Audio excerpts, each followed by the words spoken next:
ശ്രീ രാഹുൽ ഈശ്വർ, ഈ വിഷയം കഴിഞ്ഞ 2 ദിവസമായി കേരളം ആകെ ചർച്ച ചെയ്യുകയാണ്. ഇതേക്കുറിച്ചുള്ള വാർത്തകൾ വരുമ്പോൾ ഈ ഷൈൻ ടോം ചാക്കോ എന്ന നടൻ ഇതിനെ എങ്ങനെയാണ് കാണുന്നത് എന്നുള്ളതാണ് കൗതുകം. അദ്ദേഹം ഇതിന്റെ ഓരോ കാര്യങ്ങളും, അതായത് ഇതുമായി ബന്ധപ്പെട്ട വാർത്തകളൊക്കെ അദ്ദേഹത്തിന്റെ ഇൻസ്റ്റഗ്രാമിൽ സ്റ്റോറി ആയിട്ട് ഇടുന്നുണ്ട്. കേരളം പിണറായി വിജയനാണ് ഭരിക്കുന്നത് എന്നോർത്തോളൂ എന്ന് റഹീം MP പറഞ്ഞതും സ്റ്റാറ്റസ് ആക്കുന്നുണ്ട്. വിൻസി പരാതി കൊടുത്തു എന്ന് പറഞ്ഞത് സ്റ്റാറ്റസ് ആക്കുന്നുണ്ട്. എന്തിന് ഈ ഹോട്ടൽ മുറിയിൽ നിന്ന് താഴേക്ക് ചാടി ടോം ക്രൂസിന്റെ മാതിരി അല്ലെങ്കിൽ മോഹൻലാലിന്റെ മാതിരി സ്വിമ്മിംഗ് പൂളിലേക്ക് ചാടി നീന്തി രക്ഷപ്പെട്ടു എന്ന് പറഞ്ഞ ആ സംഗതി വാർത്തയാക്കുന്നുണ്ട്. ഇതിനെയൊക്കെ വളരെ വളരെ പരിഹാസത്തോടു കൂടിയാണ് അദ്ദേഹം കാണുന്നത്. അദ്ദേഹത്തിന്റെ കുടുംബവും അങ്ങനെയാണ് കാണുന്നതെന്ന് തോന്നുന്നു. റൺ കൊച്ചി റണ്ണൊക്കെ നടത്തുന്നില്ലേ, പിന്നെ ഷൈൻ ടോം ചാക്കോയ്ക്ക് എന്താണ് ഓടിയാൽ എന്ന് അനിയൻ ചോദിക്കുന്നത് കേട്ടു. ഞങ്ങൾ പല ഓലപ്പാമ്പും കണ്ടിട്ടുള്ളതല്ലേ എന്ന് അച്ഛൻ ചോദിക്കുന്നത് നമ്മൾ ഇന്ന് കേൾക്കുന്നു. അപ്പോൾ ഈ സംഭവത്തെ തന്നെ മൊത്തത്തിൽ പരിഹസിക്കുകയാണ്. ശ്രീ അഭിലാഷ്, എവിടെയാണ് ശ്രീ ഷൈൻ ടോം ചാക്കോയോട് വളരെ സ്നേഹത്തോടും ബഹുമാനത്തോടും അദ്ദേഹത്തോട് 1-2 വേദികൾ പങ്കിട്ടിട്ടുണ്ട്. അദ്ദേഹത്തോട് പറയാനുള്ളത്, അദ്ദേഹത്തെ പോലെ വളരെ എന്താ പറയുക പ്രാഗൽഭ്യമുള്ള ഒരു നടൻ ഇത് സീരിയസ് ആയിട്ട് എടുക്കണം. അദ്ദേഹത്തിന്റെ സ്റ്റോറികളൊക്കെ കണ്ടു. വാഷ്റൂമിലേക്ക് ഓടിപ്പോകുന്നു, തിരിച്ചു വരുന്നു, ലാലേട്ടൻ 2020 ചാടുന്ന കാര്യം, വിൻസിയുടെ പരാതി അടക്കം. അപ്പൊ അങ്ങനെയല്ല, കുറച്ചുകൂടെ സീരിയസ് ആയി അദ്ദേഹം കാണണം. ഇനി അദ്ദേഹത്തെ അൺഫെയർ ആയിട്ടാണ് ടാർഗറ്റ് ചെയ്യുന്നത് അദ്ദേഹത്തിന് അഭിപ്രായം ഉണ്ടെങ്കിൽ അത് തുറന്നും പറയണം. ഒരു പരിഹാസത്തിന്റെ റേഞ്ചിലേക്ക് പോകരുതെന്ന് പറയാനുള്ള ഒരു കാരണം, ഇന്ത്യയിൽ ഏറ്റവും കൂടുതൽ NDPS കേസുകൾ നേരിടുന്നത് കേരളം എന്ന സംസ്ഥാനമാണ്. 27,000 കേസുകളുണ്ട്.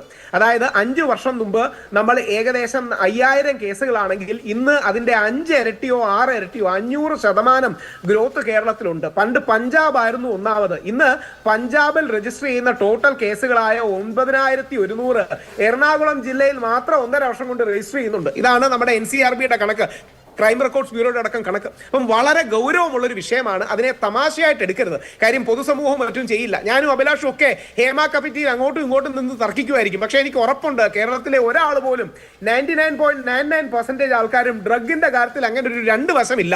കാര്യം നമ്മുടെ ഭാവി തലമുറകളെയും കുട്ടികളെയും ബാധിക്കുന്ന ഒരു വിഷയമാണ്. നമ്മുടെ ഫസ്റ്റ് കൺസംഷൻ ഏജ് കുറവാണ്. ഇനി ഒരു കാര്യം കൂടെ ഉണ്ട്. എനിക്കത് വളരെ, ഞാനിപ്പോൾ മറ്റൊരു ചാനലിലും ചർച്ചയ്ക്ക് ഇരിക്കുകയായിരുന്നു. എനിക്ക് വളരെ സന്തോഷവും അഭിമാനവും തോന്നിയത് ശ്രീ സജി നന്ദിയാട്ടടക്കം അല്ലെങ്കിൽ നമ്മുടെ റാണി മാഡം അടക്കം വളരെ ഏറ്റവും ഒരു പൊതുസമൂഹം കേൾക്കാൻ ആഗ്രഹിക്കുന്ന രീതിയിൽ സത്യസന്ധമായി പ്രായോഗികമായി കാര്യങ്ങൾ മുമ്പോട്ട് വെക്കുന്നുണ്ട്. അപ്പൊ ഇതിനൊരു പ്രാക്ടിക്കാലിറ്റി കൂടെയുണ്ട്. ഒരു വരി കൂടെ പറയാം. ലോകമാകമാനം എടുത്താൽ നമുക്ക് ഈ ഡ്രഗ് യൂസേഴ്സിനെ വില്ലൻസ് ആയിട്ട് കാണാം, വിക്ടിംസ് ആയിട്ടും കാണാം. നമുക്ക് ഈ ഫിലിപ്പൈൻസിലെ ഡ്യോർട്ടോ എന്ന പ്രസിഡന്റ് ഈ ഡ്രഗ് യൂസ് ചെയ്യുന്നവരെ വെടിവെച്ച് കൊല്ലണം എന്ന് പറയുന്ന ഒരു സ്റ്റാൻഡ് ഒന്നും എടുക്കാൻ കഴിയില്ല. അപ്പൊ ഇവരെ തിരിച്ചു കൊണ്ടുവരണം. ഇന്ന് യേശുദേവന്റെ കുരിശുമരണം കൂടെയാണ്. അപ്പൊ മത്തായി സുവിശേഷം പറയുന്നത് പോലെ ആ ഒരു കുഞ്ഞാടെങ്കിലും വഴിതെറ്റി പോയിട്ടുണ്ടെങ്കിൽ ബാക്കി ആടുകളെ സുരക്ഷിതമായി വെച്ച് തിരിച്ച ആടിനെ കൊണ്ടുവരുന്ന ആ ഇടേന്റെ മനസ്സ് നമുക്ക് ഉണ്ടാകണം. അതുകൊണ്ടാണ് മെന്ററിംഗ് ഉണ്ടാകണം, കോച്ചിങ് ഉണ്ടാകണം, കൗൺസിലിംഗ് ഉണ്ടാകണം, ഇവരെ സപ്പോർട്ട് ചെയ്യാനുള്ള മെക്കാനിസം ഉണ്ടാകണം. ഷൈൻ ടോം ചാക്കോയെ തള്ളിക്കളഞ്ഞാലോ പറഞ്ഞാലോ മാറ്റി നിർത്തിയാലോ കൂടുതൽ ഒരുപക്ഷെ അദ്ദേഹം ഡ്രഗ് ഉപയോഗിക്കുന്നുണ്ടെങ്കിൽ അതിന്റെ ലോകത്തിലേക്കേ പോവുള്ളൂ. ഷൈൻ ടോം ചാക്കോ ആവട്ടെ, ശ്രീനാഥ് ഭാസി ആവട്ടെ ഗംഭീര പെർഫോമൻസ് ആണ്. അപ്പൊ ഇവരെ തിരിച്ചു കൊണ്ടുവരാനുള്ള ഉത്തരവാദിത്വം കൂടി ശ്രീ സജി നന്ദിയാട്ട് അടക്കമുള്ളവർ, ശ്രീമതി റാണി അടക്കമുള്ളവർ, സിനിമാ മേഖലയിൽ നിൽക്കുന്നവർ എടുക്കണം. അങ്ങനെ മാതൃക നമുക്ക് കാണിക്കാനാകണം. നമുക്ക് വെട്ടൊന്നോ തുണ്ട രണ്ടെന്ന സമീപനമൊന്നും നടക്കില്ല. അതൊന്നും പ്രാക്ടിക്കൽ അല്ല. വേണമെങ്കിൽ ചാനലിലിരുന്ന് കൈയടിക്ക് വേണമെങ്കിൽ അത് പറയാം. പക്ഷെ കൈയടിക്കപ്പുറം സത്യസന്ധവും ആത്മാർത്ഥവുമായി നമ്മുടെ ഒരു സഹോദരൻ ഇത് പറ്റിയാൽ നമ്മൾ എന്ത് ചെയ്യും?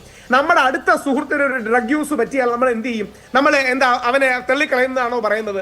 അവനെ ചേർത്ത് നിർത്തി ബാക്കി അധികം ആൾക്കാരെ അറിയിക്കാതെ ശരിയാക്കാൻ നോക്കും. ആ ഇടേന്റെ മനസ്സ് നമുക്ക് ഉണ്ടാകണമെന്നും കൂടി ഓർമ്മിക്കാനുള്ള ഒരു ദിവസമാണ്.